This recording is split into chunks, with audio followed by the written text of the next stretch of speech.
कथा खऱ्या प्रेमाची भाग 13. नुपूरच्या लग्नाचा दिवस उजाडला. घरात खूप उत्साहाचे वातावरण होते. सगळीकडे गडबड गोंधळ सुरू होता. सगळी तयारी झाली होती. लग्नात कोणत्याही गोष्टीची कमतरता राहणार नाही याची काळजी घेतली जात होती. जान्हवी सकाळपासून नुपूरजवळ होती. तिचा मेकअप करण्यासाठी मेकअप आर्टिस्ट बोलवण्यात आले होते. नुपूरने मस्त काठाची भरजरी साडी घातली होती. कपाळावर मुंडावळ्या शोभत होत्या. नव्या नवरीच्या वेशात नुपूर खूपच सुंदर दिसत होती. जान्हवीने तिला नजर लागू नये म्हणून तिच्या कानामागे आपल्या डोळ्यांचं काजळ लावलं. तिला प्रेमाने मिठी मारली. नुपूर सासरी गेल्यानंतर जान्हवी तिला खूप मिस करणार होती. नुपूरच्या रूपाने तिलाही खूप चांगली मैत्रीण मिळाली होती आणि नुपूरचंही जान्हवीवर तितकंच प्रेम होतं. बाहेर सनई चौघड्यांचा नाद सर्वत्र घुमत होता. देशपांडेंचा सजवलेला आलिशान बंगला पाहुण्यांनी गजबजून गेला होता. पार्किंग लॉटही गाड्यांनी भरून गेला होता. आलेले पाहुणे या लग्न सोहळ्याचं भरभरून कौतुक करत होते. राघव आणि त्याची फॅमिलीही वेळेवर हजर झाले होते. शेरवानीत राघव खूप देखणा दिसत होता. विकी व जान्हवीही तयार झाले होते. विकीने शेरवानी व जान्हवीने मरून कलरची सुंदर साडी घातली होती. काव्याही लग्नात सजून सवरून आली होती. पण विकी इतका व्यस्त होता की त्याला काव्याकडे लक्ष द्यायला वेळच भेटला नाही. त्यामुळे ती त्याच्यावर नाराज होती. कामाच्या गडबडीतही विकीला लक्षात आलं की जान्हवीच्या ब्लाऊजचं वरचं हुक उघडलं होतं. त्यामुळे तिची पाठ दिसायला लागली होती. तो काळजीत पडला. जान्हवीही आपल्या कामात व्यस्त होती. तो जाऊन तिच्या पाठीमागे उभा राहिला व तिची पाठ झाकण्याचा प्रयत्न करायला लागला. जान्हवीला आश्चर्य वाटलं की विकी तिच्याजवळ असा का उभा आहे. त्याला तिथेच उभं राहणं शक्य नव्हतं. काहीतरी करावंच लागणार होतं. जान्हवी 1 मिनिट रूममध्ये चाल. तुझ्या ब्लाऊजचं हुक मागून उघडलं आहे. तो मागून हळूच तिच्या कानात म्हणाला. ते ऐकून जान्हवी घाबरली. रिलॅक्स, घाबरू नकोस, मी आहे इथे. त्याने साडीच्या पदराने तिची पाठ झाकून घेतली व तिला घेऊन रूमकडे निघाला. काव्याची नजर त्यांच्यावरच होती. याला माझ्याबरोबर बोलायलाही वेळ नाही, पण या जान्हवीच्या मागे फिरायला भरपूर वेळ आहे, ती रागाने त्याच्याकडे पाहत म्हणाली. ती गुपचूप त्यांच्या पाठीमागे गेली. रूममध्ये जान्हवी आरशासमोर उभी राहून स्वतः ते हुक लावण्याचा प्रयत्न करत होती. विकी तिच्याकडे पाठ करून उभा होता, पण तिचा हात पाठीमागे हुकापर्यंत पोहोचत नव्हता. शेवटी तो म्हणाला, जान्हवी लवकर आवर, इतका वेळ नाही आपल्याकडे, लग्न लागण्याची वेळ झाली आहे. पण माझा हात पोहोचत नाहीये, ती संकोचून म्हणाली. ठीक आहे, मीच लावून देतो, तो म्हणाला. ते ऐकून तिने डोळे मोठे केले. घाबरू नकोस, मी काहीही बघणार नाही. डोळे बंद करून करतो, तो म्हणाला. त्याने डोळे बंद केले व तिच्या पाठीवर हात ठेवून चाचपत तो हुक शोधत होता. त्याच्या त्या स्पर्शाने ती शहारली. ती डोळे बंद करून त्याचा तो स्पर्श अनुभवू लागली. क्षणभर ती स्वतःला विसरली. त्याच्या आवाजाने ती भानावर आली. काय झालं होतं मला? त्याचा स्पर्श मला आवडत होता? ती स्वतःच्याच वागण्याने चकित झाली होती. शेवटी त्याने हुक लावलं. ते पाहून तिच्या जीवात जीव आला. काव्या की होलमधून हे सगळं पाहत होती. न राहून तिने जोरात दरवाजा लोटला. त्या आवाजाने दोघंही दचकले. काय चाललं आहे इथं? विकी सगळे खाली आहेत आणि तू तिच्याबरोबर एकटा इथे काय करत आहेस? ती रागाने पाहत म्हणाली. विकीला माहीत होतं की ही आता तमाशा करणार, पण तिला सविस्तर सांगत बसायला त्याच्याकडे वेळ नव्हता. काव्या, रिलॅक्स, तू जो विचार करते तसं काहीच चाललं नाहीये. आपण या विषयावर नंतर बोलू. मुहूर्ताची वेळ जवळ आली आहे, तो म्हणाला व जान्हवीला घेऊन तो खाली आला. काव्य त्यांच्याकडे पाहतच राहिली. शेवटी तीही त्यांच्या मागे खाली आली. लग्न घटिका जवळ आली होती. राघव आधीच लग्न मंडपात पाटावर जाऊन उभा राहिला. विकी आणि जान्हवी नुपूरला घेऊन आले. हॉल पाहुण्यांनी भरून गेला होता. नुपूर उजवा पाय पुढे करून पाटावर उभी राहिली. अंतरपाटाच्या पलीकडे राघव उभा होता. मंगलाष्टका झाल्या. शुभमंगल सावधान म्हणून वधूवराच्या डोक्यावर अक्षता पडल्या. त्यांनी एकमेकांना पुष्पहार घातले. सप्तपदी झाल्यावर राघवने नुपूरच्या गळ्यात मंगळसूत्र घातलं. विकी प्रेमाने आपल्या बहिणीकडे पाहत होता. त्याचे डोळे आत्ताच भरून आले होते. जान्हवी विकीचं हे रूप प्रथमच पाहत होती. तिने त्याच्या खांद्यावर हात ठेवून त्याला धीर दिला. वधूवरांनी जोडीने थोरा मोठ्यांचे आशीर्वाद घेतले. जेवणं वगैरे उरकली. एक एक करून पाहुणे घरी जायला सुरुवात झाली. आता नुपूरच्या पाठवण्याची वेळ झाली होती. घरातील सगळ्यांचे डोळे ओले झाले होते. देशमुख घराण्यातील एकुलती एक लाडकी लेक होती ती. आई, बाबा, मावशी, काका यांना भेटून नुपूर आपल्या दादा आणि वहिनीकडे आली. नुपूर विकीच्या गळ्यात पडून रडत होती. विकीलाही अश्रू अनावर झाले होते. तोही रडत होता. आज पहिल्यांदाच जान्हवीने विकीला रडताना पाहिलं होतं. तिला जाणवलं की नेहमी भांडत राहणारा विकी मनाने हळवाही आहे. जान्हवीच्या डोळ्यांतूनही अश्रू ओघळत होते. नुपूर जान्हवीच्या गळ्यात पडली. नुपूरला फुलांनी सजवलेल्या त्या कारमध्ये राघवच्या शेजारी बसवून त्यांनी तिला निरोप दिला. विकी अजूनही त्या जाणाऱ्या कारकडे पाहत अश्रू ढाळत होता. जान्हवीने हळुवारपणे त्याच्या खांद्यावर हात ठेवला. भावनेच्या ओघात त्याने पटकन तिला मिठी मारली. जान्हवी शॉक झाली, पण सावरून त्याची पाठ ठोठून तिने त्याला शांत करण्याचा प्रयत्न केला. काही वेळाने तो शांत झाला व आपल्या रूममध्ये निघून गेला. जान्हवी आई व शोभाताई सोबत बाकीची कामं उरकत होती. जेव्हा ती रूममध्ये आली तेव्हा तिने पाहिलं की विकी खूप ऑकवर्ड पोझिशनमध्ये झोपलेला होता. हे जर असेच झोपले तर यांची मान दुखेल, ती काळजीने त्याच्याकडे पाहत म्हणाली. तिने जवळ जाऊन त्याला सरळ करण्याचा प्रयत्न केला, पण त्याला सरळ करणं इतकं सोपं नव्हतं. तिने थोडा जोर लावला आणि ती त्याच्या अंगावर पडता पडता वाचली. इतक्यात विकी झोपेत काहीतरी बोलला. जान्हवी, जान्हवी काय करत आहेस? सोड मला, तो हसत म्हणाला. तो अजूनही झोपेतच होता. तिला ते ऐकून खूप आश्चर्य वाटलं. विकी झोपेत तिचं नाव घेतोय. काय स्वप्न पाहिलं असेल त्याने, ती विचार करत होती. त्याने झोपेत कूस बदलली. आता तो व्यवस्थित झोपला असल्याने तीही आपल्या जागेवर जाऊन झोपली. दुसऱ्या दिवशी त्यांचं नेहमीचं रुटीन सुरू झालं. सकाळीच नुपूरला व्हिडिओ कॉल करून सगळे नुपूरशी बोलले. ती आपल्या सासरी खूप खुश होती. मूळ परतायला ती आजच थोड्या वेळासाठी घरी येणार होती. दुसऱ्या दिवशी ती आणि राघव अमेरिकेला रवाना होणार होते, म्हणून विकी पटकन तयार होण्यासाठी चेंजिंग रूममध्ये जायला लागला. जान्हवी आत साडी घालत होती व दरवाजा लावायला विसरली होती. तो नेहमीप्रमाणे आत घुसला. समोरचं दृश्य पाहून तो शॉक झाला. त्याला पाहताच ती जोरात ओरडली व तिच्या आवाजाने तोही ओरडला व पटकन बाहेर पळाला. यांना दरवाजा नॉक करून मध्ये येता येत नाही, जान्हवी चिडून म्हणाली. तिने दरवाजा बंद केला. त्याने बाहेर जाऊन रूममध्ये कपडे चेंज करून तयार झाला. नुपूर घरी आल्यावर सगळे आनंदले. जावयाचा पाहुणचार व खूप साऱ्या गप्पा सुरू झाल्या. राघवच्या पुढे खूप सारे पदार्थ मांडले होते. त्यातून काय खावे आणि काय नको असं त्याला झालं होतं. राघवला जान्हवीच्या हातचे पदार्थ खूप आवडले. राघव व नुपूर निघून गेल्यावर जान्हवी आईकडे आली. आई थोड्या उदास वाटत होत्या. आई, बघितलं तुम्ही नुपूर किती खुश होती ते. राघव आणि त्याचे घरचे मनाने खूप चांगले आहेत. ते आपल्या नुपूरची खूप काळजी घेतील. तुम्ही अजिबात काळजी करू नका, जान्हवी म्हणाली. हो ग, राघव व त्याची फॅमिली खरंच खूप चांगली आहेत, पण मला काळजी त्यांच्या अमेरिकेला जाण्याची वाटते. पुरीला एकटं राहण्याची सवय नाही. कसं करेल सगळं मॅनेज, आई काळजीने म्हणाल्या. आई, तुम्ही काळजी नका करू. आपली नुपूर्णा खूप हुशार आहे. ती सगळं बरोबर मॅनेज करेल, ती आईला समजावत म्हणाली. दुसऱ्या दिवशी राघव व नुपूरची फ्लाईट लवकरच असल्याने घरातले सगळे तिला सोडवायला एअरपोर्टवर गेले. खूप प्रेमाने त्यांना निरोप दिला. आईच्या डोळ्यांतील अश्रू थांबतच नव्हते. त्या खूप टेन्शनमध्ये होत्या. त्यांच्याकडे पाहून जान्हवीला भीती वाटत होती की त्यांची तब्येत खराब तर होणार नाही ना. आणि झालंही तेच. संध्याकाळी आई पायऱ्यांवरून खाली येत होत्या. अचानक त्यांना चक्कर आली. जान्हवी सोफ्यावरचे कुशन व्यवस्थित ठेवत होती. सहज तिचं लक्ष त्यांच्याकडे गेलं. त्या खाली पडण्याआधीच तिने धावत जाऊन त्यांना पकडलं. जान्हवीचा आवाज ऐकून विकी आणि मावशीही धावत खाली आले. आईची तब्येत बिघडलेली पाहून सगळेच घाबरले. बाबा आणि काका ऑफिसमध्ये होते. बरं तरी विकी तिथे होता. विभाताई बेशुद्ध झाल्या होत्या. विकीने त्यांना उचललं. गडबडीने त्यांना कारमध्ये बसवलं. जान्हवी त्यांच्यासोबत बसली. विकीने पुढे जाऊन कार चालवायला सुरुवात केली. राज आणि मावशी दुसरी कार घेऊन त्यांच्या मागे निघाले. मावशीने बाबांना फोन लावून सरळ हॉस्पिटलमध्ये येण्यास सांगितलं.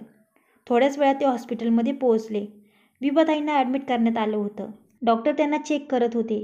बाहेर सगळे घाबरलेले होते व विभाताई बऱ्या व्हाव्यात म्हणून मनोमन प्रार्थना करत होते. आईची तब्येत बरी नाही म्हणून बाबांनाही टेन्शन आलं होतं.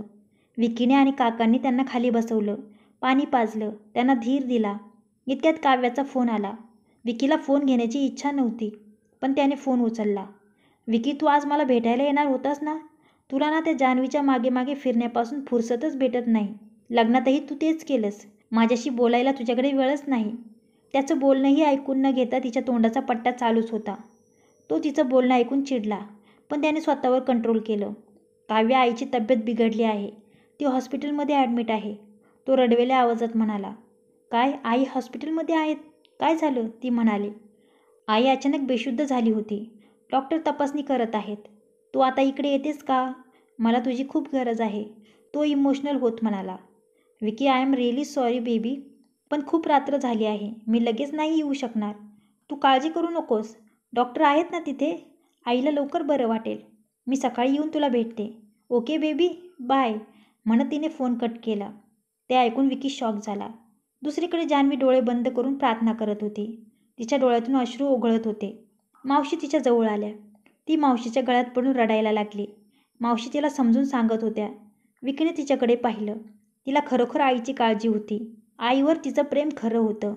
तिचे निरागस डोळे सांगत होते की ती हे फक्त दाखवण्यासाठी करत नव्हती. त्याला आठवलं की कशा प्रकारे जान्हवीने आईला पायऱ्यांवरून खाली पडण्यापासून वाचवलं होतं. आईची काळजी तर ती नेहमीच घेत असते, पण आज तिच्यामुळे एक खूप मोठा अनर्थ टळला होता. आपल्या कुटुंबाची इतकी काळजी घेणाऱ्या इतक्या चांगल्या मुलीला तो आजपर्यंत टॉर्चर करत आला होता. मुद्दाम त्रास देत आला होता. कुणासाठी? काव्यासारख्या स्वार्थी मुलीसाठी, जिला त्याची आणि त्याच्या आईची फारशी पर्वा नव्हती. तिला फक्त स्वतःची पर्वा होती. आज त्याला तिच्या भावनिक आधाराची गरज होती, पण तिच्यासाठी तिचा आराम जास्त महत्त्वाचा होता. त्याला त्याच्या वागण्याचा पश्चाताप होत होता. त्याने मनाशी निश्चय केला की तो आता कधीही जान्हवीला त्रास नाही देणार. तो तिच्याजवळ गेला. तिने त्याच्याकडे पाहिलं. तुम्ही काळजी करू नका, आईंना काही नाही होणार, ती त्याचा हात हातात घेत हळूच म्हणाली. त्याने होकारार्थी मान हलवली. इतक्यात डॉक्टर बाहेर आले. विकी त्यांच्याकडे गेला. डॉक्टर, आई कशी आहे? काय झालं आहे तिला? त्याने घाबरून विचारलं. त्या आता ठीक आहेत, पण त्यांना शुद्धीवर यायला अजून थोडा वेळ लागेल. त्यांचा BP खूप वाढला होता, त्यामुळे त्यांना चक्कर आली. बरं झालं तुम्ही त्यांना लवकर घेऊन आले. आम्ही त्यांची ट्रीटमेंट सुरू केली आहे. आणि हो, BP कमी तर झाला आहे, पण पूर्णपणे नॉर्मल व्हायला वेळ लागेल. जोपर्यंत BP नॉर्मल होत नाही त्यांना घरी नेता येणार नाही. आता काही वेळात त्या शुद्धीवर येतील, मग तुम्ही त्यांना भेटू शकता, डॉक्टर म्हणाले व विकीला मेडिसिन आणायला सांगून तिथून निघून गेले. आई आता बऱ्या आहेत हे ऐकून सर्वांच्या जीवात जीव आला. विकी व जान्हवीने हसत एकमेकांना मिठी मारली. आपण काय केलं हे लक्षात येताच ओशाळून दोघेही बाजूला झाले. थँक्स जान्हवी, तुझं आईकडे लक्ष होतं. तू जर आईला खाली पडण्यापासून वाचवलं नसतं तर माहीत नाही आज काय झालं असतं. तो तिच्याकडे पाहत म्हणाला. त्या माझ्याही आई आहेत.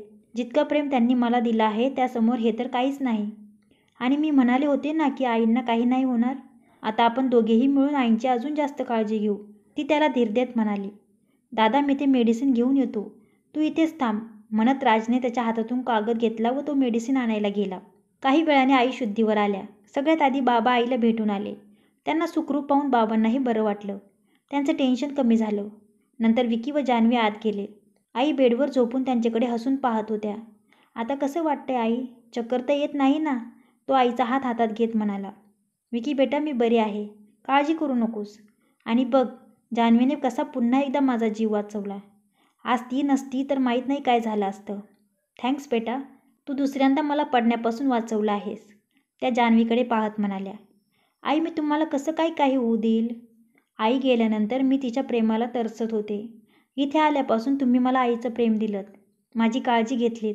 एका आईला तर मी गमावलं आहे, पण मी माझ्या या आईला कधीच काही नाही होऊ देणार, ती रडत म्हणाली व आईला बिलगली.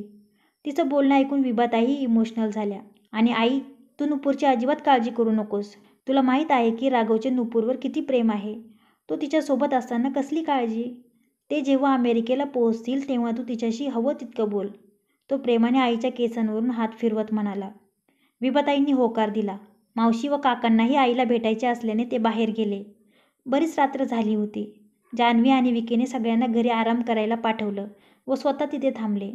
विकीने खरं तर जान्हवीलाही घरी जाऊन आराम करायला सांगितला, पण तिने त्यांना हॉस्पिटलमध्ये सोडून घरी जायला नकार दिला. तेव्हा विकी तिच्याकडे पाहतच राहिला.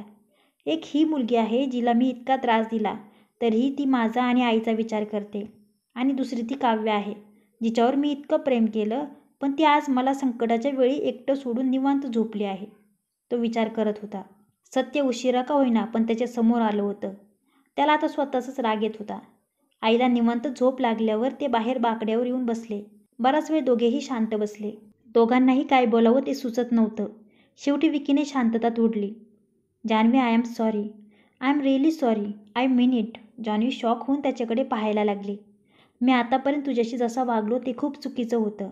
चूक काय? मी मोठा अपराधच केला आहे. एखाद्या राक्षसासारखा वागत होतो मी. तुला टॉर्चर करून खुश होत होतो. स्वतःला खूप हुशार समजत होतो. पण ते सगळं आठवून आता मला स्वतःचीच लाज वाटत आहे. जान्हवी, आईने जेव्हा आपलं लग्न ठरवलं तेव्हा मी आईला नाही म्हणू शकलो नाही. त्यावेळीही ती आजारी होती. आईने मला इमोशनल ब्लॅकमेल केलं. आईला काव्याबद्दल सांगायचं धाडस माझ्यात नव्हतं, कारण आईला काव्यासारख्या मॉडर्न मुली अजिबात आवडत नाहीत. जर मी त्यावेळी आईला काव्याबद्दल सांगितलं असतं तर आईची तब्येत अजून बिघडली असती. मी ठरवलं की तुझ्याशी फक्त नावाला लग्न करायचं, नंतर तुला भरपूर पैसा देऊन हे लग्न मोडायचं, कारण मला वाटत होते की तू फक्त पैशांसाठी माझ्याशी लग्न करत आहेस. त्यात तुझी मामी आणि बहिणीने मला तुझ्याबद्दल खूप वाईट गोष्टी सांगितल्या. त्यामुळे माझा गैरसमज वाढतच गेला. मला वाटलं जर मी आईला पटवून दिलं की जी मुलगी तिने माझ्यासाठी निवडली आहे ती वाईट मुलगी आहे, तर कदाचित आई माझ्या आणि काव्याच्या लग्नाला परवानगी देईल. पण उलटंच झालं. दिवसेंदिवस आईचा तुझ्यावरचा विश्वास वाढतच चालला होता. हे पाहून मला भीती वाटायला लागली. त्यामुळे मी तुझ्याशी जास्तच वाईट वागत होतो. पण जान्हवी, आता मला माझ्या कृत्याचा पश्चाताप झाला आहे. मला समजलं आहे की तू चुकीची नाहीस. चुकीचा मी आहे. तू तर एक खूप चांगली मुलगी आहेस, जिला माझ्या घरच्यांची इतकी काळजी आहे. मला समजलं आहे की तुझ्यासाठी पैसा नाही तर नाती महत्त्वाची आहेत. तुला पैशांचा लोभ असता तर तू आईने दिलेले महागडे दागिने कधीच नाकारले नसते. मला ठाऊक आहे तुझ्यासाठी मला माफ करणं एवढं सोपं नाही, पण तू मला शिक्षा दिली तरी चालेल. आय प्रॉमिस जान्हवी, मी तुला आता कधीही टॉर्चर नाही करणार. तुझ्यावर नेहमी विश्वास ठेवील. तू मला माफ करशील का? तो तिच्यापुढे हात जोडत म्हणाला. त्याच्या डोळ्यात पश्चातापाचे अश्रू होते. ती अजूनही एकटक पाहत त्याचं ऐकत होती. तिचे डोळेही आता भरून आले होते. तिचा आपल्या कानांवर विश्वास बसत नव्हता की हे सगळं विकी बोलत आहे. हे स्वप्न तर नाही आहे ना? ती मौन सोडत म्हणाली. नाही जान्हवी, हे स्वप्न नाही, सत्य आहे. प्लीज मला माफ कर. त्याचे हात अजूनही जोडलेले होते. तिने त्याचे हात आपल्या हातात घेतले. ठीक आहे, पण प्लीज परत माझ्याबद्दल गैरसमज करून घेऊ नका, ती म्हणाली. कधीच नाही, तो किंचित हसत म्हणाला. जान्हवी, नवरा बायको म्हणून नाही, पण मित्र म्हणून तरी आपण आपल्या नात्याची सुरुवात करू शकतो. तू माझ्याशी मैत्री करशील? तो आपला हात पुढे करत म्हणाला. तिने थोडा वेळ विचार केला व हसत आपला हात त्याच्या हातात दिला. दोघेही आपल्या डोळ्यांचे पाणी पुसत एकमेकांकडे पाहून हसायला लागले. आज जान्हवीला खूप आनंद झाला होता. विकीचा तिच्याबद्दलचा गैरसमज दूर झाला होता. तिने विचारही केला नव्हता की हा दिवस तिच्या आयुष्यात कधी येईल. आणि विकीने आपली चूक कबूल केली, तिची माफी मागितली, यासाठी खूप मोठं मन लागतं. त्यामुळे तिच्या मनात विकीबद्दल आदर निर्माण व्हायला लागला होता. त्यांच्यातील गैरसमजाची जागा मैत्रीने घेतली होती. पण जान्हवी, एक गोष्ट आहे जी मी तुला नाही सांगितली. कोणती गोष्ट? जान्हवीने घाबरत विचारलं. जान्हवी, मला तुझ्याशी भांडायला खूप आवडतं. त्यामुळे असं नको समजूस की आपल्यात मैत्री झाली म्हणजे मी तुझ्याशी भांडणार नाही. आपली तुतू मॅमे चालूच राहणार आहे, तो हसत म्हणाला. ते ऐकून ती रिलॅक्स झाली. भांडणाशिवाय मैत्रीत काय मजा आहे? तुमचं तर नाही माहीत, मी मात्र भांडायला कमी करणार नाही, तीही हसत म्हणाली. बराच वेळ ते गप्पा करत होते. मध्ये मध्ये जाऊन आईकडेही लक्ष देत होते. नंतर केव्हा तरी त्यांचा डोळा लागला. सकाळी जान्हवीला जाग आली तेव्हा ती विकीच्या खांद्यावर डोकं टेकून झोपलेली होती. ती उठून बसली. तिला कालचं संभाषण आठवलं. तिने त्याच्याकडे पाहिलं. तो झोपेत खूप क्यूट दिसत होता. ती मंत्रमुग्ध होऊन त्याच्याकडे पाहतच राहिली. ती हळूहळू त्याच्याकडे आकर्षित होत चालली होती. ती एक अशी भावना होती जी शब्दात व्यक्त करणं अशक्य होतं. इतक्यात त्याने डोळे उघडले. त्यांची नजरानजर झाली व दोघेही एकमेकांच्या डोळ्यात हरवून गेले. क्षणात दोघेही भानावर आले. जान्हवी पटकन उठून उभी राहिली व आईकडे गेली. विकीही गोंधळून उभा राहिला व तिच्या पाठीमागे गेला. आईंना आता बरं वाटत होतं. मावशी घरून त्यांच्यासाठी नाश्ता घेऊन आल्या होत्या. सगळ्यांनी मिळून नाश्ता केला. डॉक्टर चेक करायला आले तेव्हा विकीने डॉक्टरांकडून तिला घरी घेऊन जाण्याची परवानगी घेतली. ते आईंना घेऊन घरी गेले. घरी सगळे दरवाजातच त्यांचे स्वागत करायला उभे होते.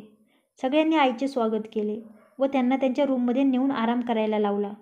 इतक्यात काव्याचा फोन आला. विकीने फोन कट केला व परत आपल्या कामात व्यस्त झाला. जान्हवी हे सगळं नोटीस करत होती, पण ती काही म्हणाली नाही. आज कुठलीही गोष्ट तिला डिस्टर्ब करत नव्हती. का कोण जाणे, विकीची प्रत्येक गोष्ट तिला आवडू लागली होती. क्रमशः कसा होता आजचा भाग कमेंट्समध्ये जरूर कळवा. आणि जर कथा आवडली असेल तर व्हिडिओला लाईक करा आणि माझ्या चॅनलला सबस्क्राईब करा. धन्यवाद.